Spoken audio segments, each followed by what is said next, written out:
Assalamualaikum warahmatullahi wabarakatuh. Selamat siang Bapak dan rekan-rekan. Sebelumnya izinkan saya memperkenalkan diri. Nama saya Muammar Afif, mahasiswa Polbangtan Bogor dari program studi Teknologi Mekanisasi Pertanian dengan nomor NIM 02 11 21 117. Di sini saya akan sedikit menjelaskan mengenai long term memory atau memori jangka panjang mengenai drone pertanian. Seperti yang kita ketahui, drone pertanian adalah sebuah pesawat tanpa awak yang dirancang khusus untuk digunakan dalam sektor pertanian. Untuk komponen perancangan drone ini biasanya dilengkapi dengan beberapa komponen. Di antaranya ada body drone. Body drone pertanian biasanya terbuat dari bahan-bahan yang ringan dan tahan lama, seperti karbon dan plastik. Fungsi utama dari body ini adalah untuk memberikan struktur dan kerangka pada drone, sehingga drone dapat terbang secara stabil dan dapat digunakan untuk membawa komponen-komponen lain. Lalu ada baling-baling. Baling-baling pada drone pertanian biasanya terdiri dari 2 atau lebih baling-baling yang dipasang pada motor. Fungsi utama dari baling-baling ini adalah untuk menghasilkan gaya angkat dan dorong, sehingga drone dapat terbang dan bergerak di udara. Kemudian ada baterai.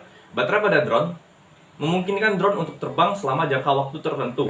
Baterai yang kuat dan tahan lama sangat penting agar drone dapat terbang selama pengumpulan data. Setelah itu ada kamera. Kamera pada drone dapat digunakan untuk mengambil gambar dan video dari lahan pertanian dengan resolusi tinggi. Data visual yang diperoleh dari kamera dapat membantu petani untuk memantau pertumbuhan tanaman, identifikasi kerusakan, memetakan lahan, dan menentukan lokasi kebutuhan irigasi dan pupuk. Lalu ada flight controller. Flight controller adalah sebuah komponen elektronik yang ada di dalam bodi yang mengontrol gerakan drone dengan menggunakan sensor dan algoritma terbaru. Flight control ini menerima input dari sensor seperti giroskop dan kompas, juga mengatur gerakan baling-baling untuk menjaga keseimbangan dan stabilitas selama penerbangan. Kemudian ada remote control. Remote control ini adalah perangkat yang digunakan untuk mengendalikan drone selama penerbangan. Remote control biasanya terdiri dari tombol, joystick, dan antena yang terhubung dengan drone melalui sinyal radio atau wifi. Selanjutnya ada bak penampungan. Bak penampung pada drone pertanian adalah salah satu komponen yang penting yang digunakan untuk menyimpan, mengangkut cairan yang dibutuhkan selama penerbangan. Bak penampungan pada drone biasanya terbuat dari bahan-bahan yang ringan, tahan air, dan bahannya biasanya terbuat dari komposit. Yang dimana guna dari bak ini adalah menampung air atau pestisida yang akan disemprotkan pada lahan. Dan terakhir ada sprinkle. Sprinkle pada drone pertanian adalah perangkat yang digunakan untuk menyemprotkan air atau cairan yang dibawa oleh bak tadi pada tanaman di lahan pertanian. Sprinkle pada drone ini dilengkapi dengan nozzle atau semprotan yang dapat disesuaikan untuk menghasilkan pola semprotan yang berbeda tergantung pada jenis tanaman dan kondisi lahan pertanian.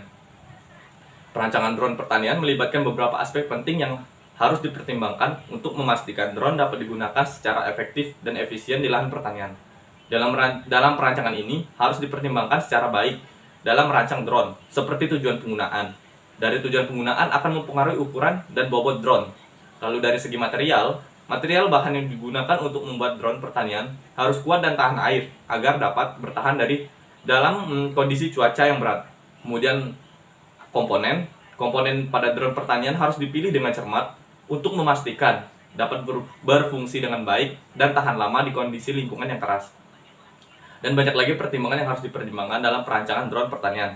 Perancangan drone pertanian yang efektif dan efisien akan memungkinkan petani untuk meningkatkan produktivitas dan efisiensi pada lahan pertanian mereka.